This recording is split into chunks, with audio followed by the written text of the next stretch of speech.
Dear student, simple harmonic motion SHM की theory पढ़ने के साथ साथ अब हम लोग एक न्यूमेरिकल सीरीज स्टार्ट कर रहे हैं जिसमें हम आपको लास्ट 35 इयर्स के नीट के क्वेश्चन सॉल्व कराएंगे।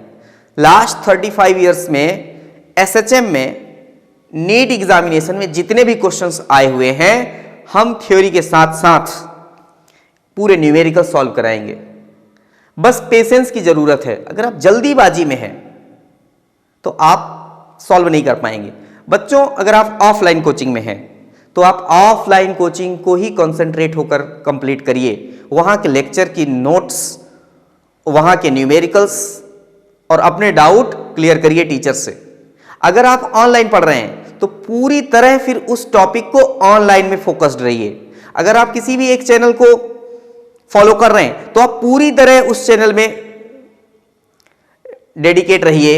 अगर आप टू एंड फ्रो मोशन करेंगे, अगर आप इधर उधर कर रहे हैं तो नेट चेंज जीरो आएगा। उसी प्रकार से जिस प्रकार से किसी भी मेटल के अंदर इलेक्ट्रॉन के थर्मल स्पीड के कारण नेट डिस्प्लेसमेंट जीरो होता है तो करंट कॉन्स्टिट्यूट नहीं होता, जबकि उसकी स्पीड बहुत ज्यादा है। इलेक्ट्रॉन की थर्मल स्पीड ड्रिफ्ट वेलोसिटी से बहुत ज्यादा है माय डियर। ड्रिफ्ट वेलोसिटी की वैल्यू तो बहुत कम है as compare to thermal speed, लेकिन करंट कॉन्स्टिट्यूट ड्रिफ्ट वेलोसिटी ही करती है, थर्मल स्पीड नहीं। इसलिए पेशेंस के साथ सीखिए। अगर आपका टारगेट है कि यार हमें एसएचएम के क्वेश्चन करना है, हमसे एसएचएम के क्वेश्चन आने चाहिए, तो पेशेंस रखिए। Learning is a quasi static process my dear. Learning is a very slow phenomena.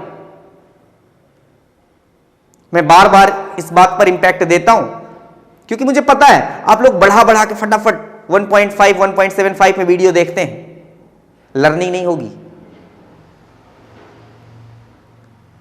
Is it clear? ध्यान से समझिए। मैं 35 इयर्स के एसएचएम के पूरे क्वेश्चन कराऊंगा, उधर थ्योरी भी पढ़ाऊंगा और एक सीरीज लेकर आया हूं जिसमें मैं न्यूमेरिकल सॉल्व कराऊंगा। Is it clear? ध्यान से देखिए।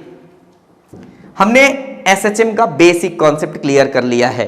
अगर आपने थ्योरी नहीं पढ़ा है तो पहले आप प्लेलिस्ट में जाइए और एसएचएम के जो बेसिक कॉन्सेप्ट के लेक्चर्स हैं उनको कवर करिए। देन आपको ये न्यूमेरिकल सॉल्व करना है। ये न्यूमेरिकल नीट 2004 में आया हुआ है। देखिए क्वेश्चन क्या है और टॉपिक क्या है अपना, SHM. Which one of the following statement is true for the speed v and the acceleration a of a particle executing simple harmonic motion? Which one of the following statement is true? True देखना है। For the speed v and acceleration a of a particle executing simple harmonic motion, एक particle simple harmonic motion execute कर रहा है, उसके velocity, उसके speed और acceleration के लिए कौन सा ऑप्शन सही है? ध्यान से समझिए। पहले तो मैं आपको यहां समझा देता हूं। ये एक्सट्रीम पॉइंट है, ये है मिड पॉइंट, ये अपना मिड पॉइंट है। पार्टिकल इसी मिड पॉइंट के अबाउट ऑसिलेट होगा, एग्जीक्यूट करेगा सिंपल हार्मोनिक मोशन। पहले इधर जाएगा और फिर यहां आएगा, फिर यहां आएगा। बच्चों ये एक्सट्रीम पॉइंट है, एक्सट्रीम।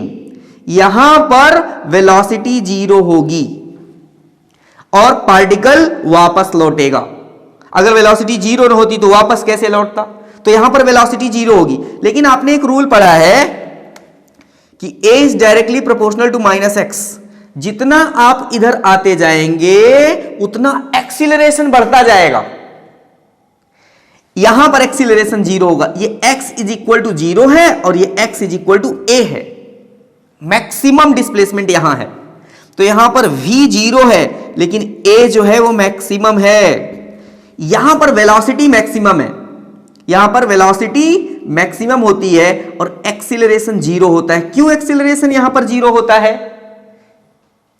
क्योंकि यहां पर कोई रीस्टोरिंग फोर्स नहीं लगता। तो ध्यान से देखिए, when v is maximum a is zero.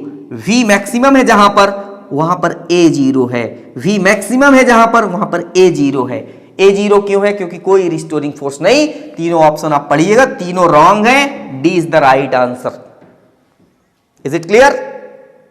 तो ये न्यूमेरिकल आप कॉपी कर लीजिए और एक तरफ से एक नोट्स बनाइए। जल्दीबाजी में अगर आप ये सब कंप्लीट करेंगे नहीं होगा। ये उन लोगों के लिए नहीं है जो 30 दिन में नीट क्वालिफाई करना चाहते हैं। आ रही बात समझ में? वेरी स्लो प्रोसेस है लर्निंग माय डियर। इसको कॉपी कर लीजिए, इसको लिख लीजिए आप। ठीक है, अभी दूसरा न्यूमेरिकल स्टार्ट करेंगे।